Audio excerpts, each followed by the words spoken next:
Welcome back to our Home for All study as we are diving into the book of Ezra. Today we are in Ezra chapter 4, and in this chapter we are introduced to people who are adversaries to the people of God. It tells us that they showed up on the scene while the people of God were rebuilding the temple, and they offered to help them. They offered to help build and reconstruct the temple. But Zerubbabel, he was the leader of the people of God at this point, and he started to discern that there was some ulterior motives here.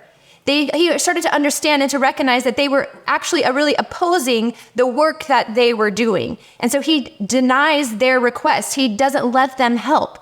And at first, it maybe seems a little judgmental or a little uncomfortable to read his denial of their request. But all it does is it shows us quicker that these people groups were really out to thwart and destroy God's plan here.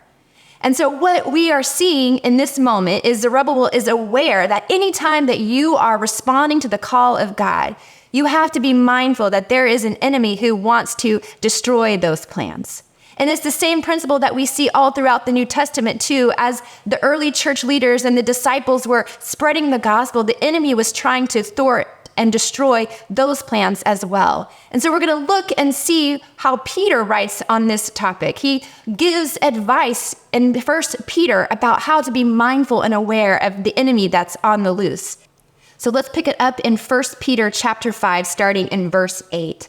It says, "Be sober-minded, be watchful. Your adversary, the devil, he prowls around like a roaring lion, seeking someone to devour. Resist him, firm in your faith, knowing that the same kinds of suffering are being experienced by your brotherhood throughout the world." So in this passage, Peter is reminding the new believers that there is an enemy on the loose. He is like a roaring lion, and he wants to devour us. You see, I think a lot of times in our modern context, we think of Satan and we think of this can be kind of an antiquated concept. We think that maybe that's more of just an idea of evil. But in reality, as followers of Jesus, we have to recognize that there is an enemy. There is an enemy who wants to destroy the things of God. And so we, like Peter and like Zerubbabel, have to be aware and have to be discerning of this enemy that is on the loose. Because the enemy, he doesn't just want to devour us. He wants to devour our faith. He wants to devour our reliability and our dependency on God.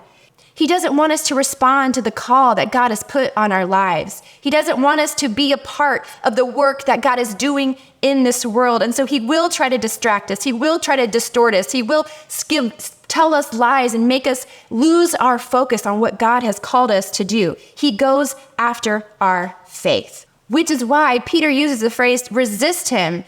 Remain firm in your faith. This is not a passive resistance. This is a very active engagement. So how do we resist the enemy? How do we stand firm in our faith? You see, it's not a matter of now giving more bandwidth and more mindset and more capacity to the enemy and to see what he's doing. The way that we remain firm and resist the enemy is by focusing more on Jesus.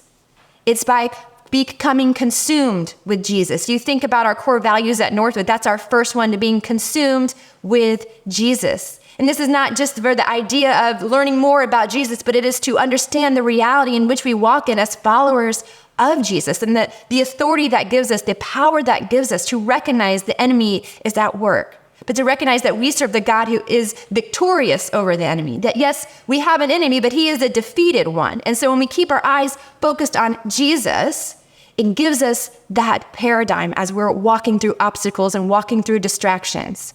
So there was one time several years ago when I really felt like I was under attack. I felt like the enemy kept coming at me with different things. And so I went and talked to our pastor, Jim Hilton. And if you didn't have the opportunity to meet him, he passed away in 2022, but he was a man of great faith. He was in his 80s and he was wise and compassionate, always there to be prayerful and to lend a helping hand to us.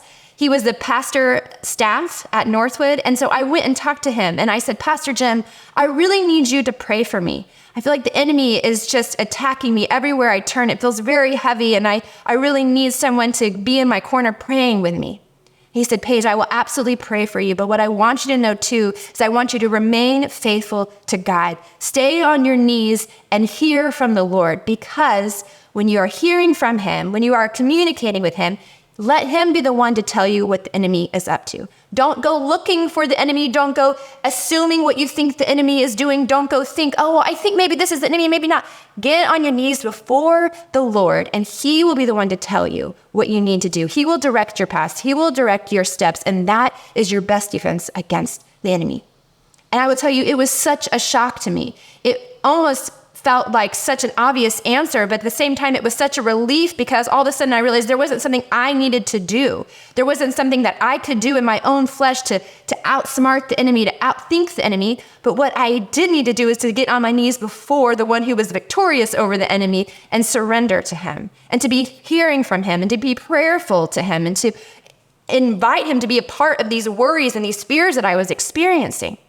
I think back when I was in college, and I was not a very good test taker. And college was really challenging for me because you would have these classes where there's only 3 tests per whole semester, and that was the whole thing that your grade was made up of. And so these tests bared a lot of weight.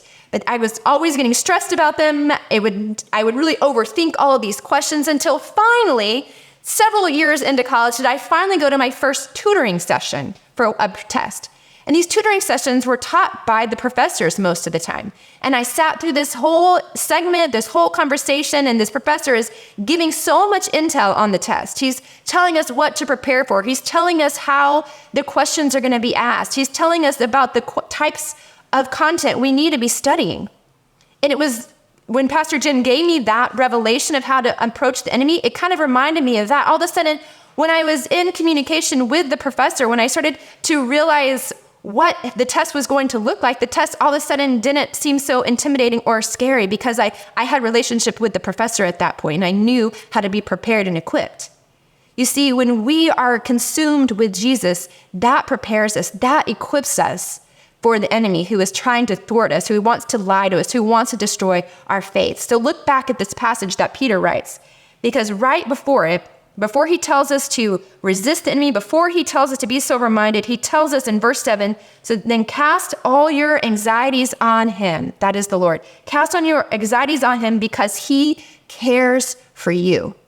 He cares for you. See, he is a loving God. He wants an intimate relationship with you. He wants you to bring those anxieties. He wants you to bring those things that you care about, those things that feel overwhelming. Bring them to him. That's how you are going to remain sober-minded. That's how you're going to be watchful, because then he is going to be the one to direct your steps and to direct how you proceed and how you continue to follow in his will.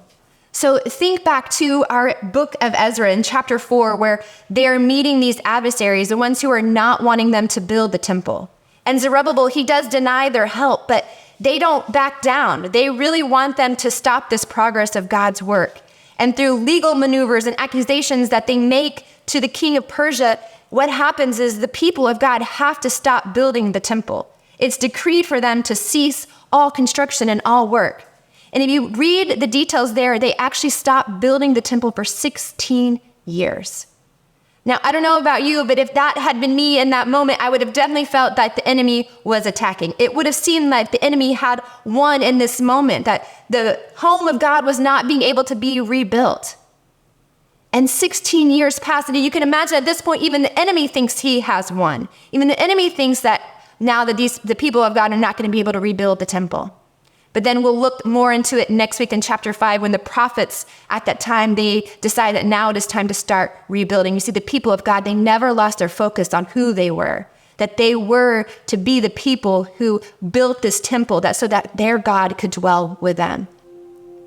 So as we think about our series, Home for All, and recognize our own callings to be the home of God, as we recognize the power and the purpose that we have to keep our eyes fixed on God. And when we are consumed with Jesus, then the enemy is diminished.